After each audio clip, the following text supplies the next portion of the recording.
Speaking of Tom Scott, there he is. Welcome. It's magic. It is magic. Yeah. The magic of television. That is how we do it.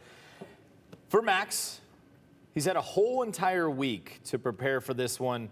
Obviously, the bye week plus the week of preparation.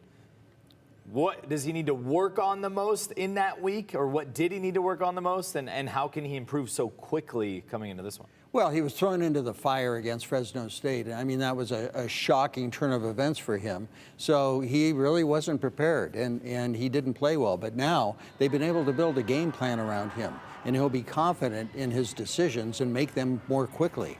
So I expect him to play a lot better tonight. Whether that leads to victory or not, we don't know. The game script for San Diego State against Hawaii, it seemed like, and Fresno State when they played San Diego State as well, the game script that seemed to work the most was quick outs, quick slants, 5-yard outs, swing passes, bubble screens, getting rid of the ball quickly.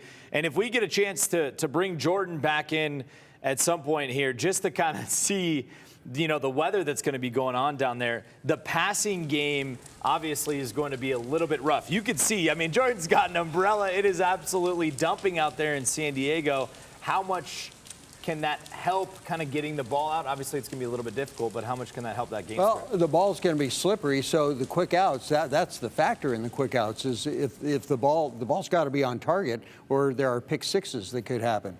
So and the deep ball, unfortunately, might be taken away tonight because Max throws a pretty good deep ball. It's got to go to the right place, of course. But I think the weather's just going to be a huge factor in this. And the Boise State running game is going to have to be on point.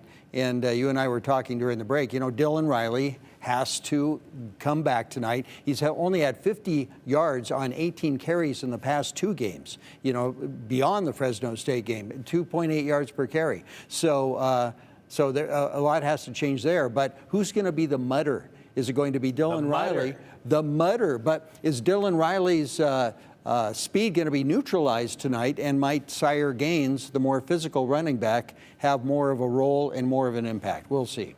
Well, I want to bring Jordan back in here for a second as well, just to kind of get a description live from what that weather is like. Jordan, if you were to put your best weather hat on, how would you kind of describe trying to play football and what's going on out there?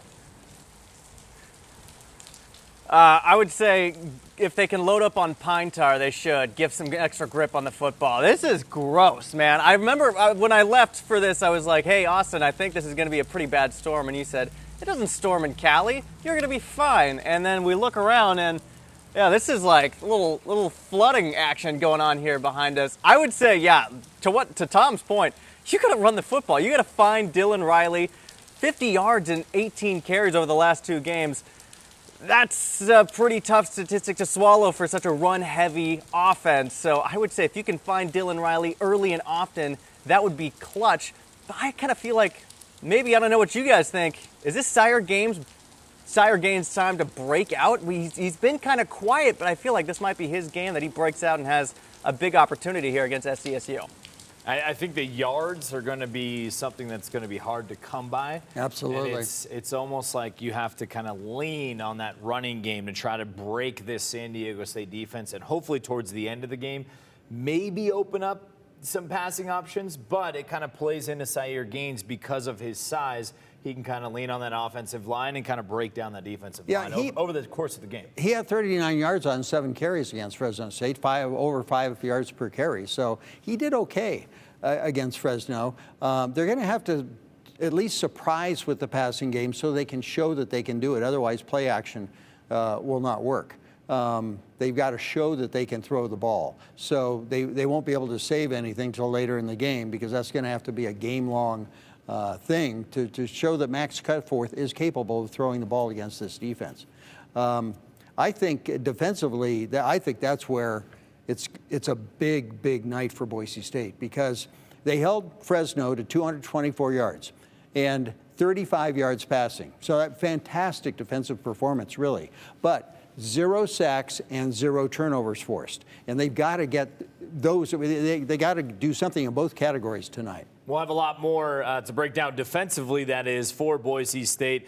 But hey, let's take a look at the Mountain West standings. We talked about it earlier. Heading into today with 3 games left in the season, the Broncos and the Aztecs are the top 2 teams in the conference, both with 4-1 conference records. Despite how ugly that loss was to Fresno State, San Diego State also suffered an eyesore of a loss against Hawaii, 38-6, which means tonight's game is crucial. If Boise State can win out, they will secure home field advantage for the Mountain West Championship, everything that Bronco Nation wants. But if they lose, it will most likely go to the Aztecs. That's what is at stake in tonight's late night Mountain West matchup. Mountain West Conference football after dark, if you will. But if you look at the next slate of teams, all the way down to Utah State, none of them are mathematically eliminated from championship contention. So this is a big weekend of Mountain West football. Yeah, you see 5 teams under Boise State and San Diego State with 2 losses. So all of them are in the mix. And the one that is lurking to me is Utah State, because Utah State plays Boise State in the final game of the season down in Logan. And as predicted, that team has gotten better and better all season long under Bronco Mendenhall. So that game in Logan, day after Thanksgiving, is going to be something. Going to be very interesting. Hey, we got to take a short break, but